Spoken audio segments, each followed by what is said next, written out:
bro. I get it. Whatever, bro. I know what I said, and I know that you feel like you feel, but I just want you to know that she's wrong. Why did I stay here? Because the jobs and things was a lot better than what was in North Carolina at the time. They was better, plus the pay was better, and I had began to have my kids, and I didn't want to leave then. Why'd you come back? Were you gone? I was gone in California when Mama was shot. Oh, Home is always where your family is. My family was here. I came back because of Mama was in the incident when she was shot back in 1992.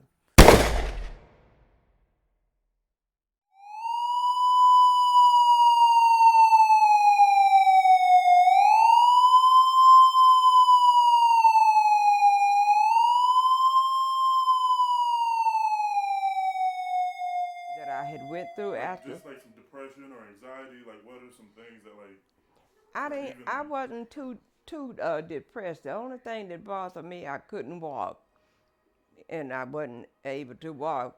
But I wanted to go back to work, and so uh, my supervisor had talked to oh the nurses and everything, and so after I had said I was wanting to go back to work, and I talked to my doctor, and he said it would be okay if it was okay with my job for me to come back, and so they said yes, and I was accepted back in the workplace. It was very important that I worked because your grandfather and I had already separated, and I didn't like collecting money once a month, so that's when I went to work because I could have money to pay my bills. And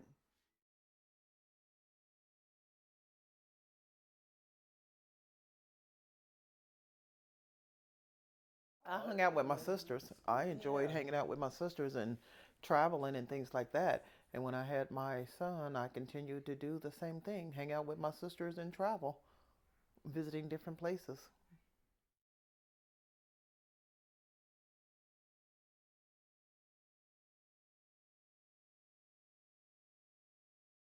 Because then her 6 years younger, that was different. It wasn't you know, sister thing. It was watch for your little sister. You'll take care of your little sister. So it was, yeah, she was. You don't want to hear those stories. I Actually, actually do. I do want to hear technically, stories. Like yes, old Maplewood stories. that's I do. true because I was, being the youngest, but when I was a lot younger and everything. But as I became older, they start hanging out with me more.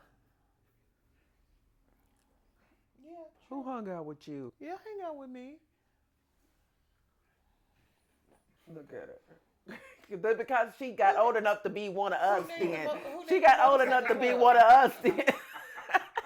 Now on Maplewood, now that's when she was They would young. do stuff. And No. see, they would play jacks on the porch and everything and do hopscotch in the street, and I wouldn't even be able to play. And so I used to hang out with Sonya down the street. It was a family that had 6 boys and 1 girl, and I hung out with the girl. And I hung out with Wee Wee. Wee Wee was our dog. So, hey Pat, what were y'all doing that she wasn't allowed to hang out with y'all? Because For? she was 6 years younger. The rest of us was one, two, three. And everywhere we go, she would follow, and we was like, you can't come over here because she wasn't really old enough. No, she wasn't old enough, really. You know when teenagers get, look, we already started. You know when teenagers get to a certain age, and then you like, oh, we there.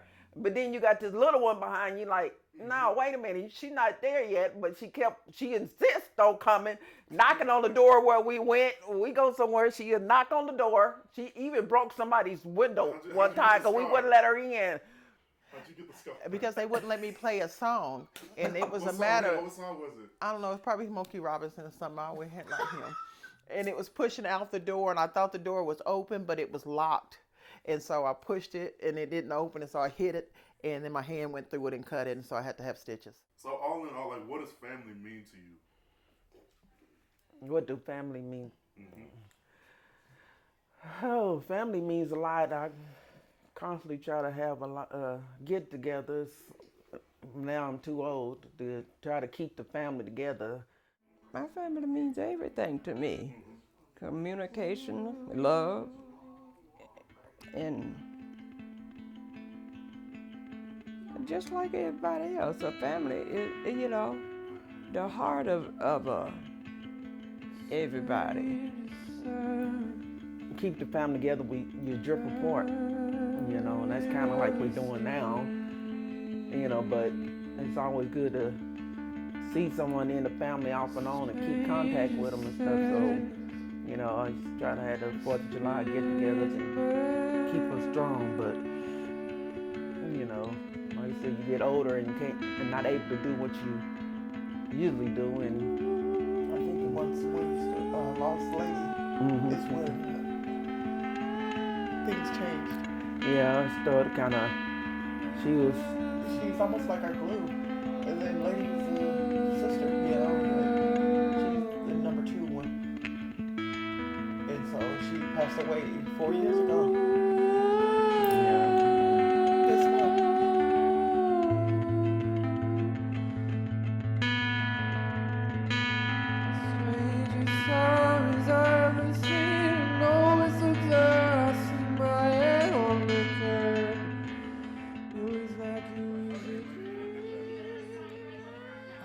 She got her nickname because I was always saying, little lady, my little ladybug. And then Anita, when she was a year older than Lady, so one day she came in and she said, "Here, Mama, here's your little ladybug." She was carrying Lady, and Lady was just as tall as she was, but Lady wasn't walking at the time, and so she was just holding her by the neck, and her little feet were dangling. And she said, "Here, Mom, here's your ladybug," and so we just kept calling her Lady, or either Ladybug. She was a sweet child. Yeah. She was everybody. She was everybody's big sister. I miss her because, we communicated a lot. Like, we went to garage sales and different places out in the mall and, just enjoyed each other's company. Then when I first had my accident, and I was still working, and she would take me to work and come back and pick me up, and then we would, have fun coming home and doing different things together. I thought of family is to try to keep us together and still be, we grew up in a love and trust and hug and kiss situation, and this generation is more like they don't care, the way we try to stay together. And once Lady was gone, that little piece was taken away, and some of the family started drifting away. What do you want your kids and your grandkids to learn from you? Just in all your years, being a mother, being a grandmother, great grandmother, what do you want your kids and your grandkids to learn and remember you for? I want them to take it. Always family, put God first and put family all together like that. Just stay on the right track and try to, communicate with each other at all time, and make sure that when, like you go finish school and in college, try to have everybody as much as they can to try to stay on the right track and go finish school and whatever, and try to go to college.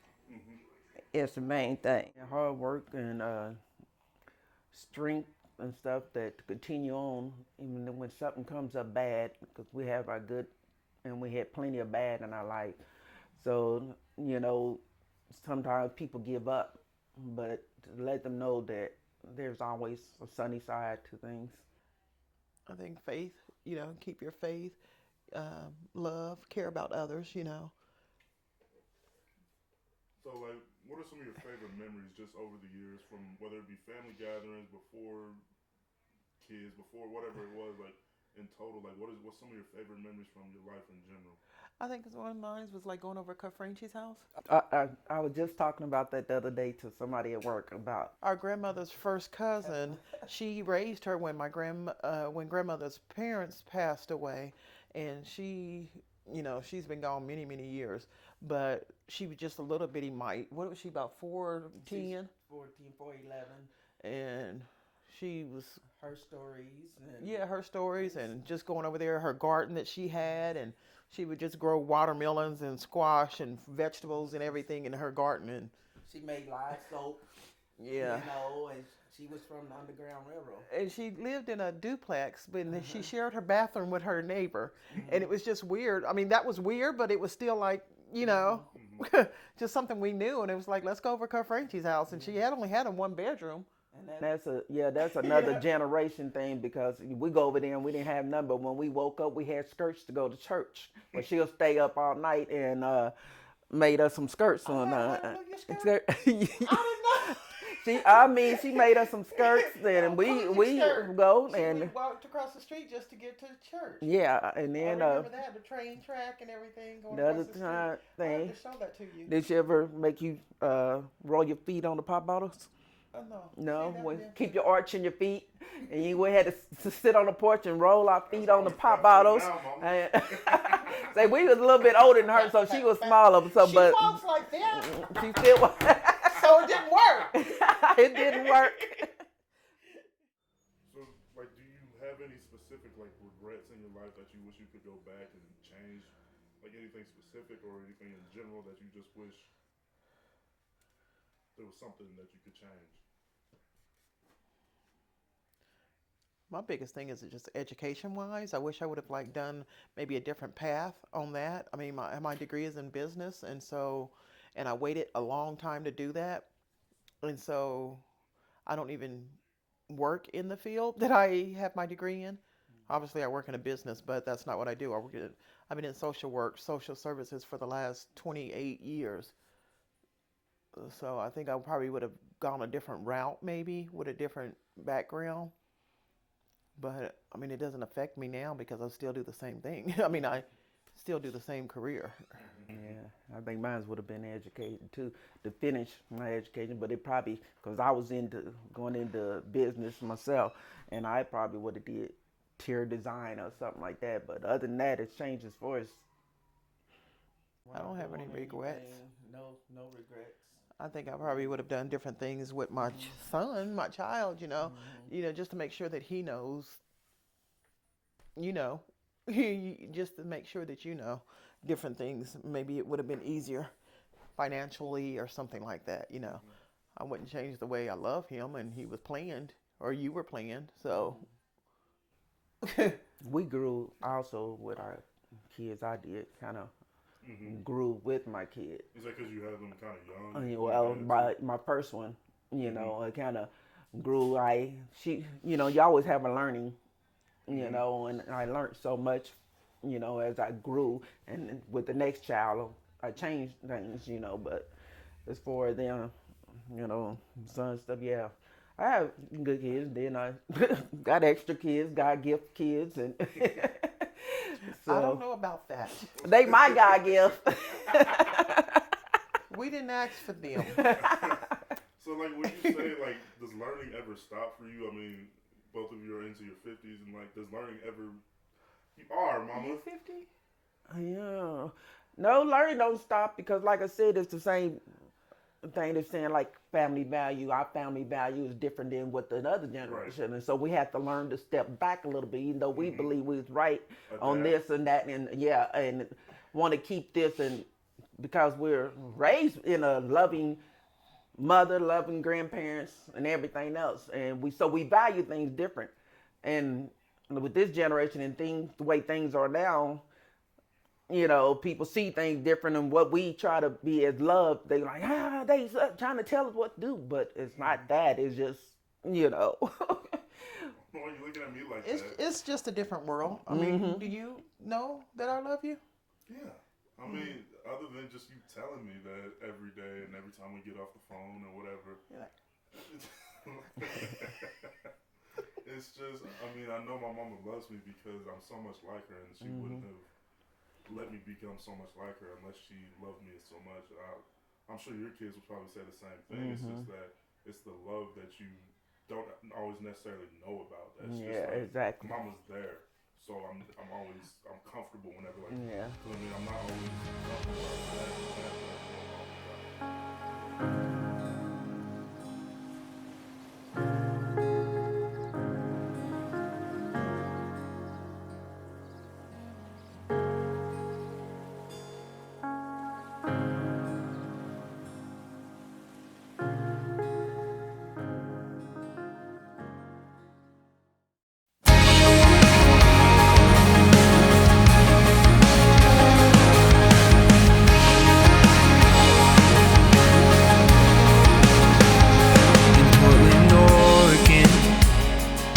That house where we could see summer, winter, and fall again, just like when we were 18. Portland, Oregon, in that sweet, sweet city down by the ocean, where everything was so green.